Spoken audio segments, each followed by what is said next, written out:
شي مرة صراحة كتحس بالمغاربة شي شوية حكارة، خصوصا فيما يتعلق مع اللاعبين البطولة الوطنية. بزاف د الناس البارح نزلوا على حريمات قالك واش هذا هو اللاعب اللي عوالين عليه، ومركا مشى كيحتفل وما عرف حتى الاربيط شنو دار. يا ودي الافكار هذه هي باش نشجعوا النضوج بالمنتخب ديالنا.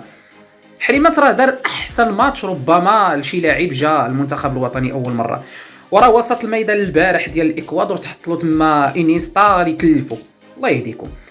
الوسط الميدان البارحه راه كانت حرب، وحريمات عرف يخرج الماتش ديالو نقي. وشحال من واحد كيقول ايوا ورا كره ضيعها وكذا وعطاهم كره. الا لاحظتوا مزيان هو كانت كتوصلوا ناقصه، شحال من مره كره وصلته ناقصه، تمريره خاطئه وهو تقاتل باش رجعها.